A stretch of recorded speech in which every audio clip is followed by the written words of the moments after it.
आप देख रहे हैं प्रेस कॉन्फ्रेंस दिबांग के साथ। इस प्रेस कॉन्फ्रेंस में मेहमान से पूछा जाएगा हर जरूरी सवाल। नमस्कार, प्रेस कॉन्फ्रेंस में आपका स्वागत है। मैं हूं दिबांग। प्रेस कॉन्फ्रेंस में आज मेरे साथ वरिष्ठ पत्रकारों का पैनल और एक खास मेहमान जो दलित नेता हैं, महाराष्ट्र में दलित आंदोलन का चेहरा बने, फिर उसी विचारधारा के साथ हो लिए जिसका वो लगातार विरोध करते रहे। अब मोदी मंत्रिमंडल में मंत्री हैं। जानेंगे क्या उनकी विचारधारा बदल गई है, क्या वो बदल गए हैं, या सत्ता की मजबूरियां मुद्दों से बड़ी हो गईं। हमारे साथ आरपीआई नेता, मोदी सरकार में मंत्री रामदास अठावले। जय भीम, जय भीम, जय भारत। आपका स्वागत है। आपसे सभी जरूरी सवाल होंगे, लेकिन उससे पहले ये रिपोर्ट। मैं रामदास अठावले, रामदास अठावले महाराष्ट्र की राजनीति का एक जाना पहचाना नाम। Republican party of India Athawale के अध्यक्ष रामदास अठावले केंद्र में एनडीए सरकार के सहयोगी हैं। दलित समुदाय से आने वाले राज्यसभा सांसद रामदास अठावले की महाराष्ट्र में दलित वोटों पर अच्छी पकड़ है। अठावले ने अपनी राजनीतिक पारी की शुरुआत 90 के दशक में महाराष्ट्र विधान परिषद के सदस्य के तौर पर की। 1998 में पहली बार लोकसभा के लिए चुने गए। उसके बाद 1999 और 2004 में भी महाराष्ट्र के पंढरपुर सीट से चुनकर लोकसभा पहुंचे। 2009 में शिरडी लोकसभा सीट से चुनाव हारने के बाद 2011 में कांग्रेस एनसीपी गठबंधन से दूरी बना ली। उसके बाद शिवसेना बीजेपी गठबंधन का दामन थाम लिया। 2011 बीएमसी चुनाव, 2014 में लोकसभा चुनाव और महाराष्ट्र विधानसभा चुनाव में एनडीए के सहयोगी बने रहने का इनाम 2014 में मिला, जब महाराष्ट्र से राज्यसभा के लिए चुने गए। अब प्रधानमंत्री मोदी ने मंत्रिमंडल में सामाजिक न्याय और अधिकारिता मंत्रालय की अहम जिम्मेदारी सौंपी है। मैं सत्यनिष्ठा से प्रतिज्ञा करता हूं कि विधि द्वारा। पहले नाम कहिए, अपना नाम पहले नाम बोलिए। सॉरी, मैं अपना नाम लेना कैसे भूल गए? अपना ही नाम भूल गए आप? ऐसा था कि जो मेरे पास जो पत्र दे दिया था उसमें खाली मी था और आगे नाम नहीं था, लेकिन मुझे ऐसा लगा कि मैं तो ममई हूँ और मैं सबके सामने खड़ा हूँ, तो नाम बताने की कोई आवश्यकता नहीं। लेकिन थोड़ा मैं बोलते बोलते भूल गया था, लेकिन मैं नाम जरूर भूल गया हुआ, लेकिन मेरा नाम अठावले है, याद रखने वाला मेरा नाम है। और मैं मेरे काम को नहीं भूलूंगा, बाबा साहब अम्बेडकर जी के सपनों को नहीं भूलूंगा, वो मैं मेरा काम करते रहूंगा। फिर जब आप आगे उसको पढ़ रहे थे तब बार बार राष्ट्रपति जी आपको याद दिला रहे थे कि ये शब्द बोलिए, आप पढ़ क्यों नहीं पा रहे थे उसको? नहीं, थोड़ा वो मेरा आपका थोड़ा सा प्रॉब्लम था। मेरा शेड्यूल इतना बिजी रहता है कि मुझे थोड़ा वो चेक करने के लिए नहीं मिला था, और वैसा मुझे चश्मा भी नहीं लगा है, लेकिन अभी थोड़ा सा चश्मा तो लगाना पड़ेगा पढ़ने के लिए, तो थोड़ा सा प्रॉब्लम हुआ था। लेकिन ठीक बात है, ये तो नेचुरल बात है। मैं तो एक सर्वसामान्य फैमिली से आया हूँ, मैं कार्यकर्ता हूँ, मैं दिल खुलास काम करने वाला हूँ। गलतियाँ भी होती रहती है, लेकिन उसमें सुधार करके काम अच्छा करने की भूमिका मेरी हमेशा रहेगी। दिबांग जी, जब आप वहाँ शपथ ले रहे थे, जब आप राष्ट्रपति भवन में थे, कोई ऐसे व्यक्ति हों या महापुरुष हों जो आपको बहुत याद आ रहे हों उस वक्त? याद तो जब मैं मंत्री पद की शपथ ले ली तो मुझे बाबा साहब अम्बेडकर जी की याद आई। और आप लोग जानते हैं कि शायद 67 साल पहले पंडित जवाहरलाल नेहरू जी के मंत्रिमंडल में बाबा साहब अम्बेडकर जी ने all India schedule caste federation के लीडर के नाते शपथ ले ली थी। और बाबा साहब अम्बेडकर जी नेहरू जी के मंत्रिमंडल में मंत्री बन गए थे, बाद में कानून मंत्री बन गए थे जी। तो जब मुझे शपथ लेने का मौका मिला तो मुझे बहुत बड़ा आनंद इसलिए हुआ कि कांग्रेस पार्टी ने तो मेरे नाम की चर्चा तो की, लेकिन मुझे 5 साल तक उन्होंने ऐसा ही कटघरे में खड़ा करने का काम किया था। और मुझे मंत्री बनाने का विश्वास देने के बावजूद भी उन्होंने नहीं बनाया था, लेकिन नरेंद्र मोदी जी ने जरूर इसका विचार किया कि ये मैं रिपब्लिकन पार्टी ऑफ इंडिया का मैं कार्यकर्ता हूँ, मैं लोगों के लिए काम करता हूँ। और जरूर वैचारिक मतभेद होने के बावजूद भी मैंने जरूर बीजेपी और शिवसेना के साथ मैंने गठबंधन किया था, और मैं गरीबों के लिए, दलितों के लिए, सबके लिए मैं काम करने की कोशिश करूंगा। दिबांग जी, आपसे आगे सवाल पूछें उससे पहले 2003 में आपने ये भाषण दिया था, ये सुन लेते हैं। अब हमारा एक ही लक्ष्य है, एनडीए को सत्ता से हटाना। हमारा दूसरा लक्ष्य है सोनिया गांधी जी, चंद्रशेखर जी, शरद पवार जी, मुलायम सिंह जी, सोमनाथ बाबू जी, हमारे पासवान जी, देवे गौड़ा जी, प्रकाश अंबेडकर जी, सबको हमारा अभी दूसरा लक्ष्य है, ये सबको सत्ता पर बिठाना। देश को बचाने की जिम्मेदारी मैं किस पर डालूं? आडवाणी तो आपसे भी है बहुत चालू।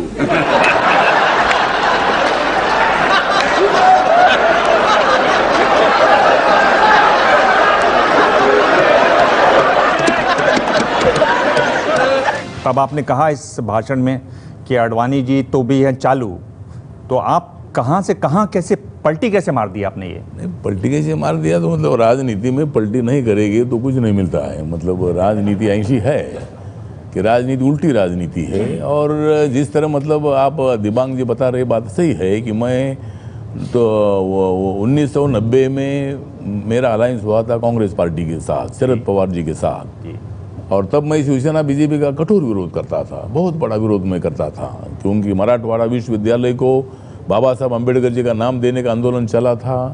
हमारे बाला साहब ठाकरे जी हमारे ऊपर क्रिटिसाइज करते थे कि जिनके पास पीठ नहीं है उनको काहे के लिए विद्यापीठ चाहिए। और मतलब इसी तरह मेरी पार्टी जो है, मेरी पार्टी शिवसेना का और वैचारिक लेवल पर बीजेपी का भी विरोध करती थी। लेकिन माहौल ऐसा बन गया था कि मुझे 2009 में शिरडी में खड़ा कर दिया और मुझे शिरडी में सभी कांग्रेस एनसीपी के लोगों ने हरा दिया उधर। हाँ, तो अगर थोड़ा मैं इतना ही बताना चाहता हूँ कि फिर मैं इधर के क्यों आ गया। मतलब मैं इतना क्रिटिसाइज करता था। हाँ, तो मैंने मतलब एनडीए में जाने का निर्णय इसलिए ले लिया कि वैचारिक मतभेद जरूर है, लेकिन अगर कांग्रेस को सत्ता से अगर बाहर करना है, महंगाई बढ़ गई है, दलित अत्याचार बढ़ गए हैं, करप्शन बढ़ गया है, तो कांग्रेस को अगर सत्ता से बाहर करना है तो रिपब्लिकन पार्टी को बीजेपी शिवसेना के साथ जाना होगा। इसीलिए मैंने निर्णय लिया है। मैं कोई मतलब उन पार्टियों की विचारधारा से हर बात से मैं सहमत नहीं हूँ। पर जब आप ऐसे पलटी मारते हैं तो उसमें आपके सिद्धांत गड़बड़ाते हैं, आपके वैचारिक मतभेद हो जाते हैं, फिर लोग आप पर विश्वास कैसे करेंगे? कहेंगे ये तो पलटी मार देते हैं बार बार। नहीं, लोगों का विश्वास है मुझे, लोगों को मालूम है कि मैं कब पलटी मारता हूँ। मतलब सही वक्त पर अगर मैं पलटी मारता हूँ और समाज के लिए मैं पलटी मारता हूँ, लोगों के लिए अगर मैं पलटी मारता हूँ, तो मुझे लगता है कि भाई लोगों में इतना उत्साह है कि मेरे मंत्रिपद के बाद मतलब मुझे हज़ारों लोग मिल रहे हैं, और बाबा साहब के बाद मुझे मंत्रिपद मिला, एक बहुत बड़ा आनंद है। और नरेंद्र मोदी, जहाँ तक नरेंद्र मोदी जी काम कर रहे हैं, भारत के संविधान के लिए काम कर रहे हैं, सबका साथ सबका विकास के लिए वो काम कर रहे हैं। और उन्होंने बताया लोकसभा में फ्लोर ऑफ द हाउस उन्होंने बताया है कि संविधान मेरा धर्म ग्रंथ है, तिरंगा झंडा मेरा झंडा है। तो मुझे लगता है कि भाई बीजेपी की विचारधारा हो सकती है, लेकिन सरकार की विचारधारा, ये भारत के संविधान की विचारधारा होनी चाहिए, और उस दिशा से नरेंद्र मोदी जी आगे बढ़ रहे हैं, इसीलिए उनको साथ देना मेरा कर्तव्य है। इस बार 3 राम जी को जुटा लिया बीजेपी ने, रामदास आठवले, रामविलास और रामराज उदित राज जी को। तो क्या बीजेपी की जीत में दलितों की हिस्सेदारी है, और आपको ये रिवार्ड सिर्फ उसी के लिए मिला है, दलितों की स्थिति सुधारने का कोई एजेंडा नहीं है, और आप ये पुरस्कार पाके खुश हैं कि आप मंत्री हो गए? क्या यही सच्चाई है या कुछ और भी बात है? नरेंद्र मोदी साहब ने मुझे शब्द दिया था कि आरपीआई को मेरे मंत्रिमंडल में स्थान मिलेगा। तो उन्होंने चर्चा करके सभी लोगों के साथ ये तय किया कि भाई आठवले को मंत्री पद देना ये ओनली पॉलिटिकल नहीं लेकिन सोशली भी फायदेमंद है।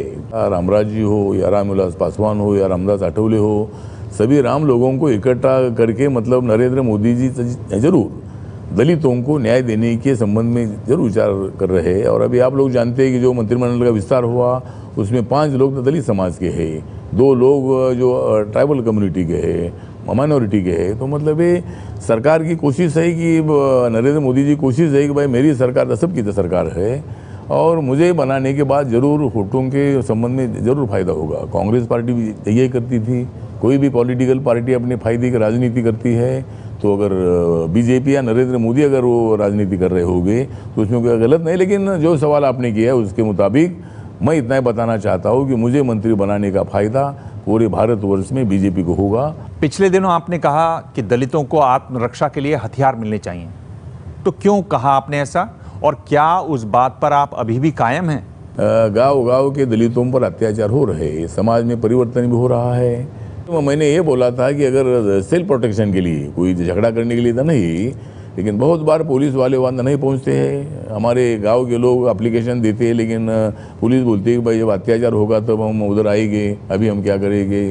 तो उनके ऊपर हमला होता है, उसमें मर्डर होते हैं, घर जलाए जाते हैं। तो इसीलिए मैंने बोला था कि सेल्फ प्रोटेक्शन के लिए अगर हथियार देने के संबंध में अगर सरकार विचार करती है तो उसका विचार होना चाहिए, ऐसा मैंने बोला था। अगर सरकार पुलिस हमारा संरक्षण करती है लोगों का, तो हथियार की कोई आवश्यकता नहीं है। जाति के आधार पर जनगणना हुई थी, पर आंकड़े बताए नहीं गए। क्या आप चाहते हैं कि उनको बताया जाए? गांव में ये गली किसकी है, वो गली किसकी है, वो गली किसकी है, हर एक लड़का जो 3-4 साल का बनता है, इसको बोलने के लिए आता है, उसको मालूम होता है कि वो दलित बस्ती है, ये मराठा बस्ती है, ब्राह्मण की बस्ती है। तो इसीलिए कास्ट वाइज जनगणना होने से कास्टिज्म बढ़ेगा, ये मत का मैं नहीं हूँ। इसीलिए जनगणना कास्ट वाइज होनी चाहिए। अगर जनगणना ऐसे लास्ट टाइम अगर हुई होगी 11 में, अभी 2021 में आएगी, लेकिन अगर ऐसी हुई होगी तो मुझे लगता है कि भाई वो आंकड़े डिक्लेयर करने में कोई दिक्कत नहीं। हर जाति का परसेंटेज क्या है मालूम होगा और उसका कोई नेगेटिव इफेक्ट होगा नहीं। तो ऐसा होना चाहिए। मैं सरकार से बात करूंगा मोदी साहब से। आप कहते हैं कि आप काम करते हैं दलितों के लिए। आप महाराष्ट्र में इतना बड़ा आंदोलन कहते हैं आपने खड़ा किया। दलित पैंथर में थे आप पहले, जो कि एक बहुत ही युवाओं का बड़ा मजबूत किस्म का संगठन होता था। महाराष्ट्र में देखिए जिस तरह से हिंसा हुई है दलितों में पिछले 8-10 सालों में, चाहे खैर लांजी की बात हो, चाहे जावखेड़ा की बात हो, चाहे खरड़ा की बात हो, कितनी बुरी तरीके से, कितनी बर्बरता से दलित मारे गए हैं। आप लोग कुछ करते नहीं हैं।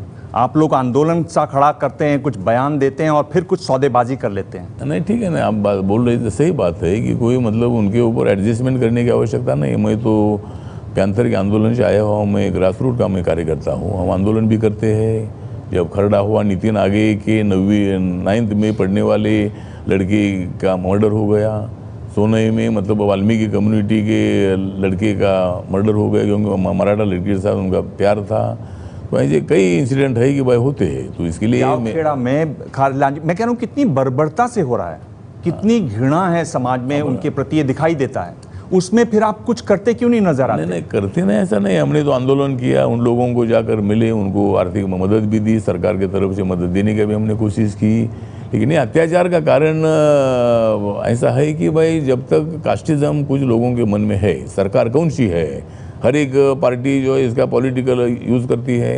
अगर कांग्रेस पार्टी के टाइम पर भी अत्याचार होते थे, ये सोने का हत्याकांड, नितिन आगे का हत्याकांड, जोखेड़ा का हत्याकांड, ये कांग्रेस पार्टी के टाइम पर हुआ है। अभी बीजेपी की सरकार आ गई तो इन्होंने अत्याचार किया। तो इसी तरह की मतलब पॉलिटिकलाइज इसको नहीं करना चाहिए। तो इसको सोशल चेंज के लिए जो लोग अत्याचार करते हैं उनको कठोर सजा होनी चाहिए। जिस तरह कांग्रेस बीजेपी मैं नहीं कह रहा हूँ, मैं ये कह रहा हूं कि आपने जो आंदोलन किया उसका क्या मतलब है? अगर ये हत्याएं आज तक हो रही है, आपने ईमानदारी से आंदोलन नहीं किया, आपने आंदोलन खड़ा किया, फिर सौदेबाजियां की। मैं आपकी नहीं बात कर रहा हूं, सभी दलित नेताओं की बात कर रहा हूं, महाराष्ट्र की बात कर रहा हूं, जहां से अम्बेडकर आते हैं। नहीं, मुझे लगता है कि इसमें से सौदेबाजी कोई विषय नहीं है। मतलब आंदोलन होता है तो उसके बाद जो क्रिमिनल जो आरोपी होते हैं उनको पकड़ने के लिए आंदोलन होता है, उनको न्याय देने के लिए आंदोलन होता है, निषेध करने के लिए आंदोलन होता है। सौदेबाजी का कोई विषय इसमें है ही नहीं है। आपने सबका साथ सबका विकास की बात की कि सरकार का एजेंडा है, लेकिन ये सबका साथ सबका विकास मंत्रालय के लेवल पर तो थोड़ा सा दिख गया, कुछ लोगों को मंत्री बना दिया, लेकिन वो हर स्तर पर नहीं दिखाई देता। जैसे मैं आपके पास एक आंकड़े बताता हूँ। 26 केंद्रीय विश्वविद्यालयों के वाइस चांसलर बनाए इस सरकार ने, NDA 2 ने, और उसमें से एक भी दलित नहीं है, 2 OBC हैं। तो आप अभी तक तो आप नहीं थे सरकार में, अब आप सरकार में आ गए हैं, तो सबका साथ सबका विकास ये हर स्तर पर दिखाई दे, इसके लिए आप क्या बात करेंगे मोदी जी से? मैं कोशिश करूंगा। मैं जिस तरह भी आप अगर बता रहे हैं कि अभी हमारे महाराष्ट्र में डॉक्टर बाबा साहब अम्बेडकर मराठवाड़ा यूनिवर्सिटी है, वहाँ चोपड़ी नाम के हमारे दलित बुद्धिस्ट समाज के वाइस चांसलर है। अगर सबका साथ सबका विकास का मतलब सभी को न्याय मिलना चाहिए, एक जाति को नहीं मिलना चाहिए, और उसमें तो दलितों को भी न्याय मिलना चाहिए। तो मैं आपसे क्या बात से सहमत हूँ। अगर 26 में कोई भी दलित नहीं होगा तो आगे मैं मोदी साहब से बात करके मैं कोशिश करूँगा। जो मैं आपसे पूछ रहा था, जो दलितों पर अत्याचार होते हैं, आपको क्या लगता है कि क्या ये कभी रुकेंगे? क्या ऐसा कभी हमारा समाज होगा जिसमें दलित और सब लोग, सारे वर्ग एक साथ मिलकर रहेंगे शांति से, एक दूसरे की प्रगति देखकर नहीं जलेंगे? एक दूसरे को मारेंगे काटेंगे नहीं, क्या ऐसा होगा? ये कब होगा? हाँ, मुझे लगता है कि तब होगा जब देश में कास्टिज्म को हम खत्म करने में सफल हो जाएंगे। और मैंने ब्राह्मण लड़की से शादी किया है और उनके बाद ब्राह्मण समाज के बहुत सारे लोग मेरे पास आते हैं, मैं भी उनके पास जाता हूँ।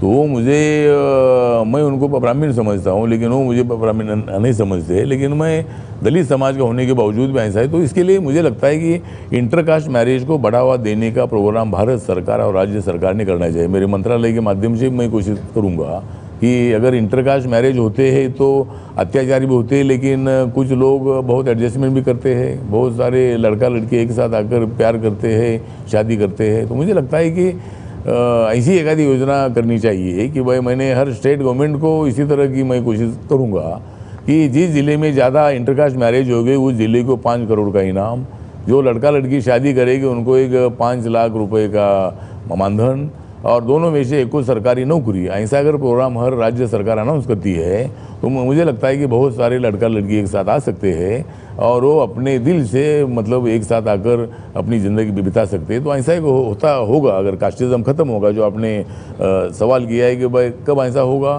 तो कास्टिज्म खत्म होगा तो ही मतलब देश में एकता होगी। लेकिन आपके तो दोनों बयान कॉन्ट्राडिक्टरी हैं। थोड़ी देर पहले आपने ये कहा कि दलितों पर अत्याचार इसलिए बढ़ रहे हैं क्योंकि इंटरकास्ट शादियां हो रही हैं, स्वर्ण जाति के लोग दलितों से शादियां करते हैं, फिर विरोध में लोग आ जाते हैं, दलितों पर अत्याचार हो रहे हैं। अभी आप कह रहे हैं कि इंटरकास्ट मैरिज को बढ़ावा देना चाहिए ताकि दलितों पर अत्याचार रुक सके। आपने मैंने बोला कि भाई अत्याचार होते उसमें एक कारण है कि भाई इंटरकास्ट लव, इंटरकास्ट मैरिज ये कारण है। दूसरा कारण ये भी है कि हमारी शिक्षा में हमारी प्रगति हो रही है, ये कारण है।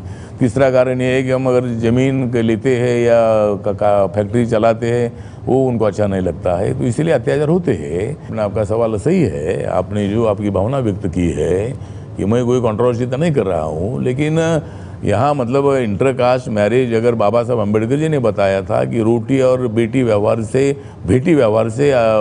कास्टिज्म खत्म होगा नहीं, उसके लिए बेटी व्यवहार की आवश्यकता है। आपका सवाल सही है कि कुछ अत्याचार मतलब ऐसी घटना के बाद अत्याचार होता है, लेकिन बहुत सारे लोग एडजस्ट भी करते हैं और बहुत सारी इंटरकास्ट मैरिज के बाद बहुत सारे लोग अपनी ज़िंदगी अच्छी बिता रहे हैं। पर यही मैं कह रहा हूँ ना कि आप लोग गंभीरता से इस आंदोलन को चलाते नहीं हैं।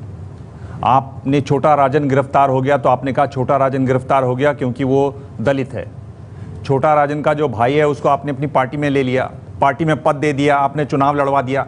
आपकी गंभीरता कहाँ है? अगर छोटा राजन अगर क्रिमिनल है तो मतलब उनके भाई को क्रिमिनल समझना ठीक नहीं है। छोटा राजन जब अरेस्ट हो गया तब मैंने ये बयान दिया था कि भाई छोटा राजन जरूर दलित समाज का है, हमारे बुद्धिस्ट समाज का है, लेकिन दाऊद को पकड़ने के बजाय उनको क्यों पकड़ा? उनको भी पकड़ो, वो भी क्रिमिनल है, लेकिन वो देशद्रोही नहीं है। जिस तरह दाऊद ने मतलब हमारे 1992 में जो बॉम्ब ब्लास्ट की उसमें दाऊद का नाम था, और भारत सरकार ने हमारी राज्य सरकार ने बहुत बार अनाउंस किया कि दाऊद को लाएंगे। मैंने तो बोला था कि जिस तरह अमेरिका ने ओसामा बिन लादेन पर हमला किया, वहाँ जाकर हमला किया, उनको बिना पूछकर हमला किया, उसी तरह तुम भी वहाँ जाओ। पाकिस्तान में दाऊद है, वहाँ पाकिस्तान बोलता है कि हमारी याद नहीं है तो किधर है फिर? तो मैंने ये बोला था कि छोटा राजन देशद्रोही नहीं लेकिन वो क्रिमिनल है और उनको पकड़ा वो ठीक ही है, लेकिन दाऊद को क्यों नहीं पकड़ा ये सवाल मैंने किया था। तो मैं छोटा राजन का सपोर्ट करने वाला आदमी नहीं हूँ। तो आज आप बोलेंगे गृह मंत्री जी को कि जाइए और पाकिस्तान पे हमला कीजिए और वहाँ पर जहाँ मैंने पार्लियामेंट में भी बोला है, लेकिन मैं बात करूँगा मतलब जिस तरह दाऊद ने मतलब पाक व्याप्त कश्मीर में जो एक्टिविटीज़ बढ़ी, आतंकवादी एक्टिविटीज़, और हमारे देश के नौजवान जो लोग हैं उनको भी मतलब भड़काने का काम उन्होंने किया है। तो इसीलिए मुझे लगता है कि जरूर मैं कोशिश करूंगा, दाऊद को पकड़ने की आवश्यकता है और भारत पर बार बार हमले करने की कोशिश उनके द्वारा होती है। पाकिस्तान हमेशा इस तरह की गड़बड़ी करता है। तो जब मैं मंत्री नहीं था तब भी मैंने बात किया था, जिस तरह अटल जी बोले थे एक बार कि हम एक बार पाकिस्तान के साथ आर पार की लड़ाई लड़ेंगे। मैं बोला था कि खाली बोलने से काम नहीं चलेगा, अगर पाकिस्तान दोस्ती करने के लिए तैयार है तो दोस्ती करो, और अगर झगड़ा करने के लिए तैयार है तो एक बार इसी तरह का निर्णय आप ले लीजिए कि पाक व्याप्त जो कश्मीर है वो भी हमारा है, उसके ऊपर पाकिस्तान का कोई अधिकार नहीं है, वो भी अपने पास लेने की आवश्यकता है। तो एक बार आर पार की लड़ाई लड़नी चाहिए। आपकी राय में बीजेपी को दलित साधु संतों के साथ स्नान करने, उनकी बस्तियों में खाना खाने जाने के बजाय यूपी में जो सीएम का उम्मीदवार है वो किसी को दलित चेहरा उतार कर चुनाव लड़ने के ज़्यादा बेहतर रहेगा बीजेपी के लिए, जहां 23% से ज़्यादा दलित वोटर हैं और मायावती सबसे बड़ा फैक्टर है? नहीं, बात सही है कि मायावती उत्तर प्रदेश में बहुत ही बड़ा फैक्टर है, लेकिन मैं आपको याद दिलाऊं कि 1967 में चरण सिंह के सरकार में आरपीआई के 4 मंत्री रहे। तब आरपीआई के टिकट पर हाथी सिंबल पर 19 हमारे एमएलए चुनकर आए थे। तो अभी मैं भी कोशिश करूंगा, मतलब मेरे ज़मीन पर कब्जा अगर मायावती ने किया है, मेरा जो हाथी था मेरा उन्होंने छीन लिया है, तो अभी मैं कोशिश करूंगा कि हाथी को वापस लाने की कोशिश मैं करूंगा। क्या आप बीजेपी को ये सलाह देंगे कि जो वो अपना मुख्यमंत्री पद का उम्मीदवार है वो किसी दलित को बनाना उनके लिए ज़्यादा बेहतर रहेगा? नहीं, अभी वो बीजेपी तय करेगी, लेकिन वो मंत्रिमंडल में तो दलित समाज के चेहरे को लेना चाहिए, मैं कोशिश करूंगा।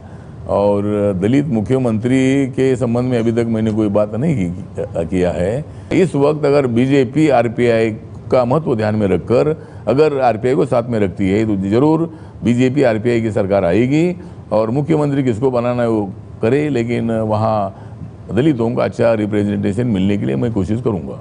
क्या आपने इस पर कुछ बात की है अमित शाह जी से? हाँ, मतलब अमित शाह जी से अभी तक बात नहीं किया है, लेकिन राजनाथ सिंह साहब से एक बार मेरी बात हुई थी और मेरे मंत्री बनने के पहले मैंने बोला था कि आरपीआई को अगर आप साथ लेते तो आरपीआई का वहाँ नाम है। और बीएसपी पर जो लोग नाराज है, जिस तरह भी स्वामी प्रसाद मौर्य जी है और राकेश मौर्य जी है, आर.के. चौधरी है और राजभर है या सोनीलाल पटेल है, तो ऐसे कई लोगों ने मतलब बीएसपी से छोड़ दी है, तो और भी कई लोगों की में नाराज़ी है।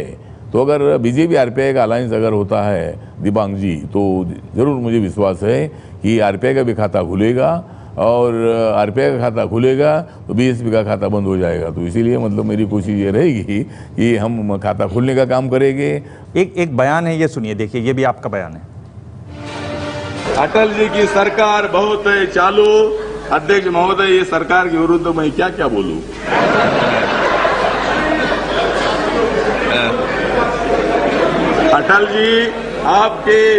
अटल जी आपके पास होगा डीएमके का बालू। अटल जी आपके पास होगा डीएमके का बालू, मगर हमारे पास है मजबूत आरजेडी का लालू।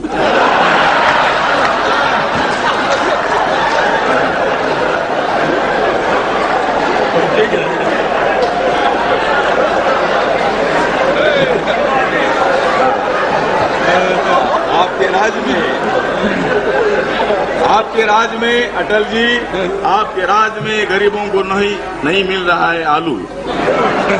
आपके राज में गरीबों को नहीं मिल रहा है आलू।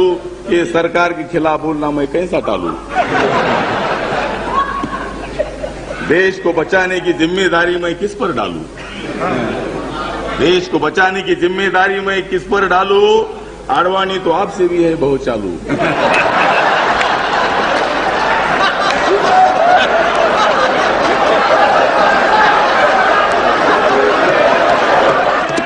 रामदास जी, ये आलू, लालू, बालू, चालू, आप ये तुकबंदी कैसे कर लेते हैं? ये मैंने देखा था कि पैंथर के आंदोलन में जब मैं लोगों के सामने भाषण देता था तो जो लोगों को एक इसी तरह का भाषण लोगों को अच्छा लगता था, मतलब हंसने वाला, खेलने वाला।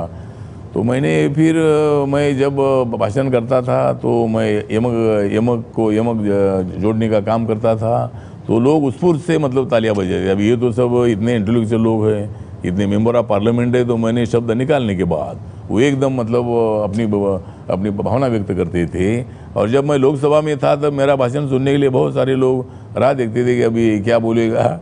और तो ठीक बात है, मेरी अलग आइडेंटिटी, सबको अच्छा ही लगना चाहिए ऐसा मेरा कहना नहीं है। हर एक आदमी का स्टाइल अलग होता है, मेरा स्टाइल इसी तरह का होता है। तो मैं कविता करता हूँ, लोगों को अच्छा लगता है इसीलिए मैं कविता करता हूँ।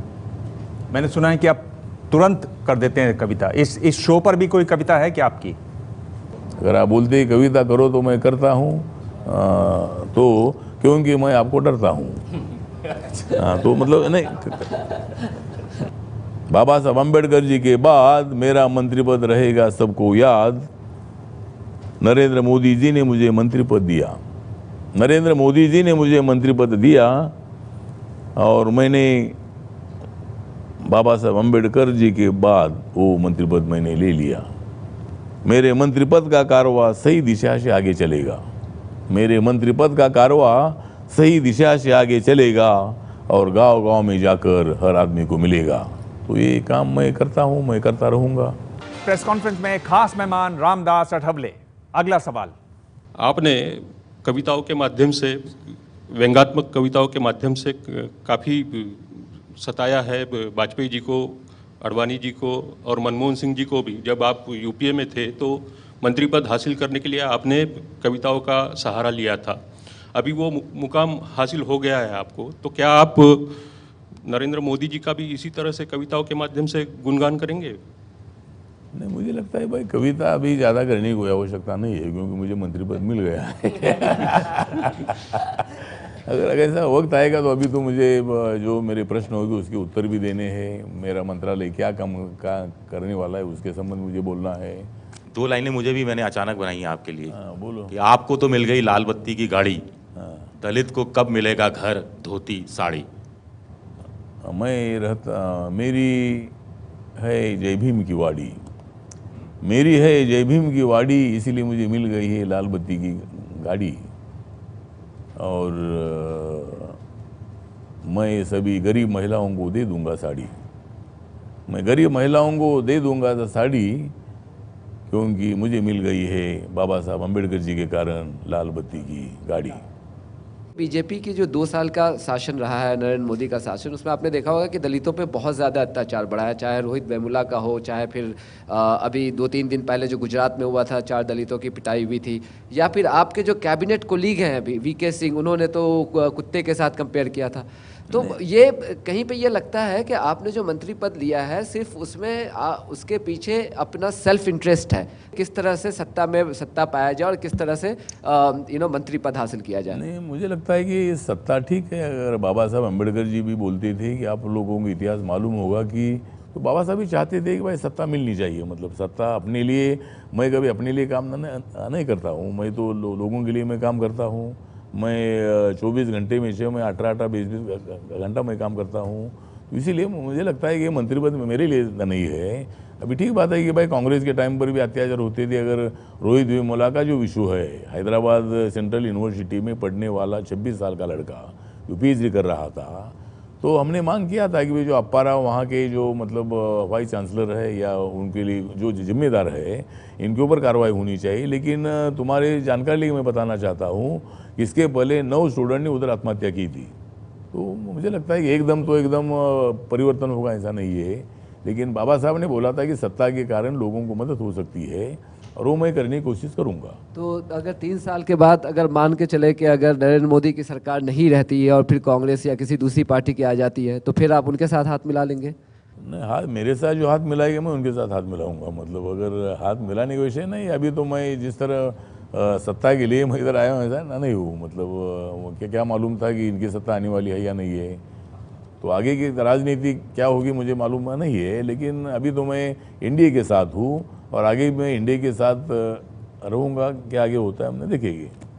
अभी आपने ये जो बयान दिया कि जो ब्राह्मण हैं, जाट हैं, मराठा हैं, उनमें जो गरीब हैं उनको रिजर्वेशन दिया जाना चाहिए, क्या आप उस पर कायम हैं? उसके लिए आप कुछ करने वाले हैं? मैंने पहले से लोकसभा में मांग मैंने किया था कि आरक्षण का विवाद को अगर खत्म करना है तो SC, ST और OBC के आरक्षण को टच ना करते हुए, धक्का ना देते हुए, जो मतलब महाराष्ट्र के मराठा है, हरियाणा के जाट है, हमारे राजस्थान के राजपूत है, या गुजरात के पटेल है, मतलब जो लोग या ब्राह्मण समाज के लोग हैं, उस समाज में भी इकोनॉमिकल बैकवर्ड कास्ट की बहुत सारी फैमिलियाँ हैं।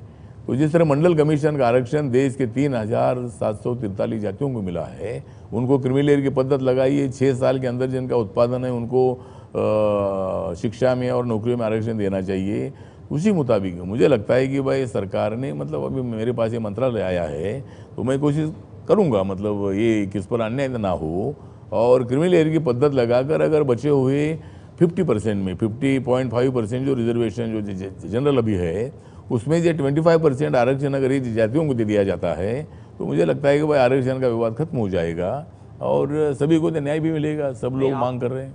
75% आरक्षण होना चाहिए, ऐसा कह हाँ, रहे तो हाँ, मेरा कहना ये है कि 75% आरक्षण होना चाहिए, क्योंकि अभी तमिलनाडु में 69% आरक्षण है और आरक्षण को कॉन्स्टिट्यूशन ने बंधन 50% का नहीं लगाया है।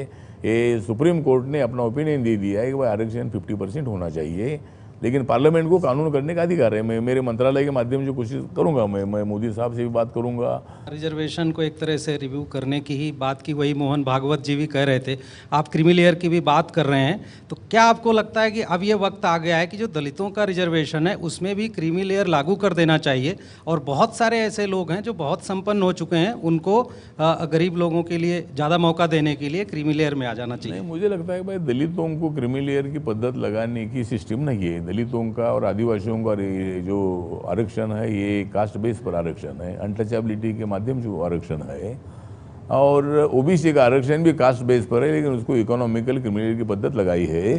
तो मुझे लगता है कि भाई दलितों में अभी हमारे लोग गांव के, उनका पिताजी खेत में काम करता था, अभी वो आईएएस बन गया, प्रोफेसर बन गया, लेकिन दलितों को क्रीमी लेयर की पद्धत लगाने के लिए हमारा विरोध है।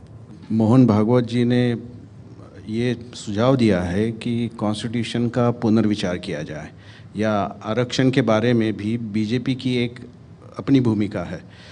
तो भागवत जी ने आरक्षण को विरोध किया है, उसका पुनर्विचार करने के लिए वो एक प्रपोजल दे रहे हैं। आप अब मंत्री होके उनके ही साथ रहते हुए आप इसका मुकाबला कैसे करेंगे? नहीं, मुझे लगता है कि भाई मोहन भागवत जी ने, जब हार्दिक पटेल का आंदोलन बहुत तेज हुआ गुजरात में, तब उन्होंने बोला था कि रिजर्वेशन का रिव्यू होना चाहिए। इसका मतलब उन्होंने ये नहीं भी बोला था कि भाई दलितों का आरक्षण निकालना चाहिए। हाँ, तो मुझे लगता है कि कोई एक तो जिस तरह नरेंद्र मोदी साहब ने बताया है कि संविधान हमें बहुत बड़ा प्यारा है और संविधान के मुताबिक ही मैं काम कर रहा हूँ, करने वाला हूँ, तो अगर कोई लोग कुछ बोलते भी है तो भी मुझे लगता है कि भाई प्रधानमंत्री क्या बोलते हैं हमारे लिए बहुत ज़्यादा इम्पोर्टेंट है। और भारत का संविधान पूरी दुनिया में बाबा साहब अम्बेडकर जी के नाम पर जाना जाता है, तो कोई कुछ बोलेंगे तो उसका हम ऐसी कोई नौबत आएगी तो क्या मंत्री पद दांव पे लगाएंगे? अगर ऐसी कोई बात आती है कि भाई संविधान को बदलने की अगर बात आती है तो मुझे लगता है कि मुझे मंत्री पद मेरे लिए ज़्यादा इम्पोर्टेंट नहीं होगा। मैं बाबा साहब की नीति को लेकर आगे चल रहा हूँ। हेडलाइन बन गई इधर, संविधान से छेड़छाड़ की गई तो मैं इस्तीफा दे दूंगा, रामदास अठावले। हाँ, नहीं ठीक है ना, अगर संविधान से कोई छेड़छाड़ का विषय नहीं है, मतलब सरकार कोई संविधान के छेड़छाड़ के बारे में कोई विचार नहीं कर रही है। और बाबा साहब अम्बेडकर जी ने भी मंत्री पद छोड़ दिया था हिंदू कोड बिल के कारण।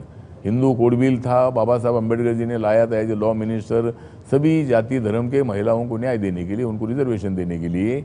लेकिन जब हिंदू कोड बिल रिफ्यूज़ किया पार्लियामेंट ने, तो बाबा साहब अम्बेडकर जी ने इस्तीफा दे दिया था। तो मुझे भी अगर इसी तरह का कोई घटना घटती है तो ये मंत्री पद, मेरे मंत्री पद तो आते ही जाते, लेकिन मेरा कार्यकर्ता पद हमेशा रहेगा।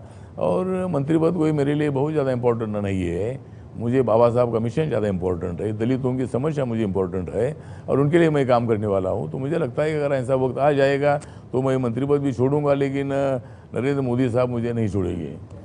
कंटिन्यूसली आप संसद में रहे, या तो राज्यसभा में या लोकसभा में। एक चुनाव आप हार गए 2009 का, जिसमें महाराष्ट्र में सबसे बड़ा मुद्दा उठा था एट्रोसिटीज़ एक्ट के खिलाफ। आपकी इस एट्रोसिटीज़ एक्ट के बारे में क्या राय है? हाँ, नहीं, आपने बहुत ही अच्छा और बहुत इम्पोर्टेंट सवाल किया है कि भाई एट्रोसिटी एक्ट 1989 कानून हुआ था पार्लियामेंट में 18-20 घंटा चर्चा होने के बाद। तो इससे एट्रोसिटी एक्ट का मिसयूज नहीं होना चाहिए।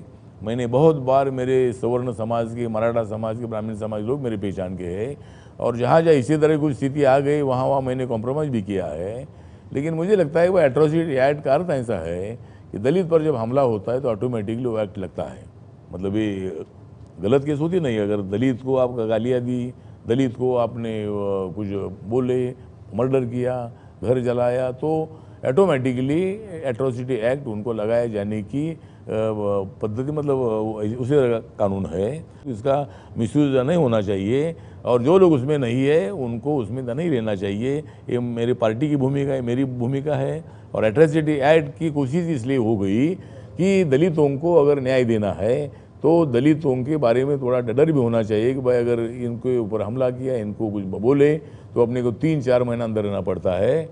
ये बताइए कि महाराष्ट्र को अगर आप देखें तो महाराष्ट्र में दलित आंदोलन काफ़ी लंबे समय से रहा। एक तरीके से बाबा साहेब अम्बेडकर की विरासत है वहाँ पर जो नेता हैं वहाँ के, वो हमेशा सत्ता के लोभ में उलझे हुए लगते हैं, लाचारों की एक तरह से सेना लगती है, कोई स्वाभिमान की राजनीति नहीं है, उस तरह की राजनीति नहीं है जो हमने उत्तर प्रदेश में मायावती और काशीराम ने की। इसकी वजह क्या है? नहीं, मुझे लगता है कि हमारी राजनीति बहुत ही स्वाभिमानी और बहुत ईमानदार राजनीति है, ना किसी के साथ लाचार होने की राजनीति नहीं है। और मायावती की सफलता का कारण ये है कि वहाँ 23-24% दलित है। महाराष्ट्र में हमारे 13-14% दलित है, लेकिन जो अम्बेडकराइट दलित है, हमको वोट करने वाले वो 8-9% ही है। तो यूपी में उनको सफलता मिलने का कारण ये है कि वहाँ दलित का पॉपुलेशन बहुत ज़्यादा है। उनके पार्टी में ऐसा है कि कोई भी पार्टी छोड़ते हैं तो भी वोटर जो है वो हाथी को वोट करता है।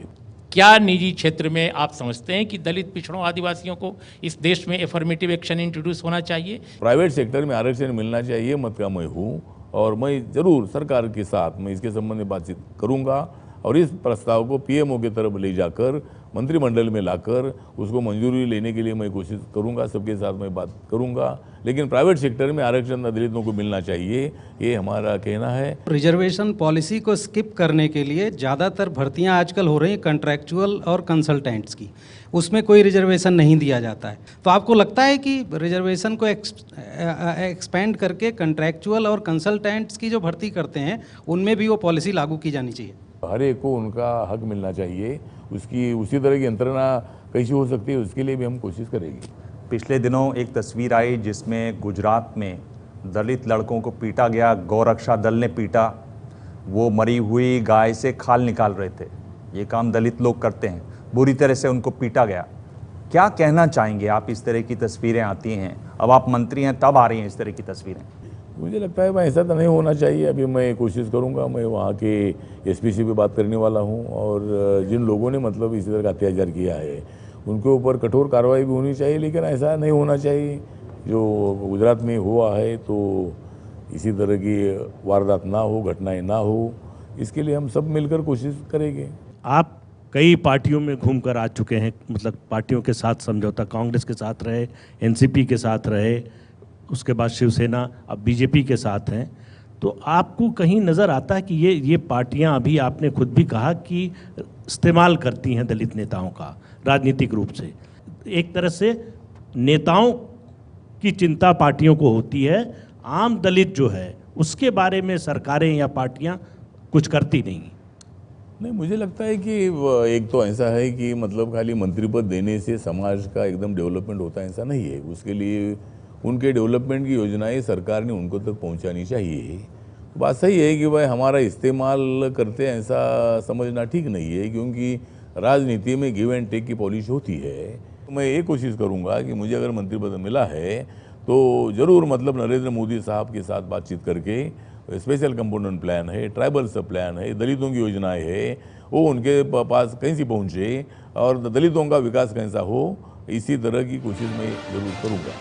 और अब रैपिड फायर, ये रैपिड फायर दौर है। मैं आपसे 5 सवाल पूछूंगा, हर सवाल के साथ 2 ऑप्शन दूंगा, उनमें से आपको एक चुनना है और आप चाहें तो कह सकते हैं पास, यानी इस सवाल का जवाब नहीं देना, तो मैं आपके पीछे नहीं पड़ने वाला हूं। और 5 में से आप 3 सवालों के जवाब देते हैं तो ये गिफ्ट है आपके लिए एबीपी न्यूज़ की तरफ से। क्या क्या है, हो गया? आपको क्या लगता है इसमें क्या है? नहीं ठीक है, हाँ शुरू करें? हाँ शुरू करें। पहला सवाल,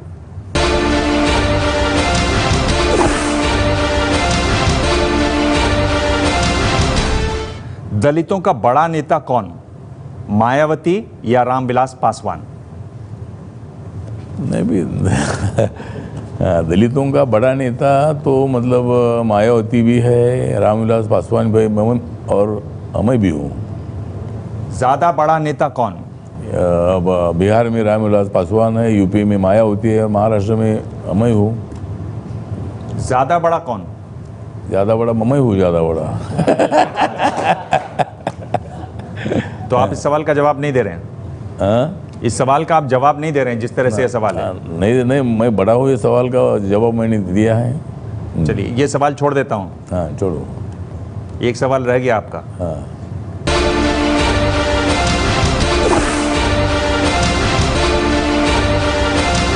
बेहतर प्रधानमंत्री कौन, मनमोहन सिंह या नरेंद्र मोदी? हाँ, बेहतर प्रधानमंत्री मनमोहन सिंह जी के कंपैरिजन में नरेंद्र मोदी जी बेहतर प्रधानमंत्री है, क्योंकि वो पूरी दुनिया में ज़्यादा पॉपुलर है। ठीक है, एक सवाल का जवाब दे दिया।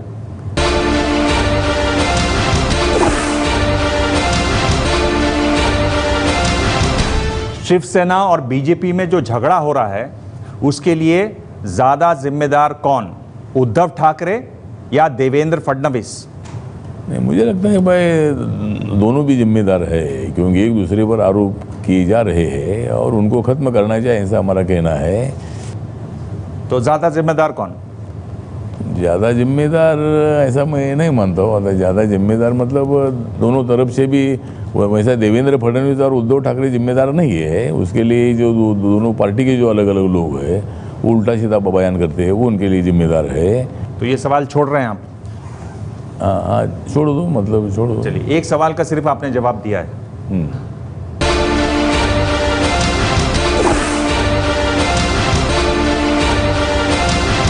ये जो बीएमसी के चुनाव होने वाले हैं 2017 में, उसमें बीजेपी शिवसेना अलग अलग चुनाव लड़ते हैं, तो आप किसके साथ रहेंगे, शिवसेना के साथ या बीजेपी के साथ? नहीं, मैं पहली कोशिश करूंगा कि भाई शिवसेना बीजेपी एक साथ रहे, शिवसेना बीजेपी और आरपीआई, क्योंकि 5 साल पहले हम तीनों एक साथ थे और हमको सत्ता मिली थी। अगर ऐसा होता नहीं है तो फिर मैं किसके साथ जाऊँ, ऐसा आपने बोला है, तो मेरी पार्टी बीजेपी के साथ जाएगी, क्योंकि मेरा नेचुरल अलायंस बीजेपी के साथ है और मुझे राज्यसभा बीजेपी ने दी है, मुझे मंत्री पद अभी बीजेपी ने दे दिया है बीजेपी के कोटे से। तो अगर दोनों एक साथ नहीं आते तो मैं बीजेपी के साथ जाऊंगा। 2 सवालों के जवाब आपने दे दिए। आखिरी सवाल,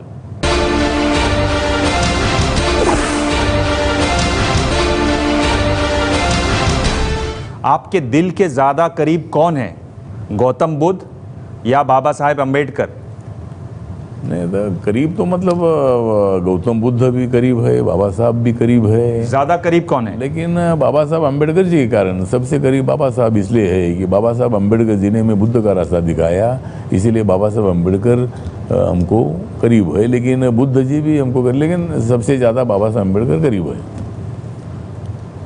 और कोई कविता है जो आपने लिखी हो अभी, जो आप सुनाना चाहते हो अभी? तुम्हारी जो प्रेस कॉन्फ्रेंस है, ये प्रेस कॉन्फ्रेंस ने मुझे दिशा दिखाई, तुम्हारे प्रेस कॉन्फ्रेंस ने मुझे दिशा दिखाई और मैंने मेरी कीमत चुकाई। तो जो मेरे मन में कुछ भावनाएं थी मैंने व्यक्त की है, तो एक बार आप मुझे दोबारा बुलाइए। अगर कविता के बारे में अगर मुझे बुलाना है तो मुझे बुलाओ, और कविता के बारे में मुझे यहाँ बुलाओ और तुम्हारा काम तुम चलाओ। आप फिल्मों में भी काम करते हैं क्या? फिल्मों में अब आप काम करना बंद कर देंगे या अच्छा रोल मिलेगा तो करेंगे? अभी अच्छा रोल तो मुझे मिल रहा था बहुत फिल्मों पर, लेकिन मैंने विचार किया कि मैं अगर फिल्म में जाऊंगा तो वापस नहीं आऊँगा। तो इसीलिए मैंने समाज की सेवा करना है तो समाज की सेवा में करने की कोशिश करूँगा। अगर मंत्री पद में पर है तब तक मैं फिल्म का कुछ नहीं करूँगा, लेकिन उसके बाद अगर काम नहीं रहेगा तो मैं फिल्म में जाऊँगा। Thank you. प्रेस कॉन्फ्रेंस में आज इतना ही। सोमवार रात 9 बजे मेरे साथ देखिए जनमन।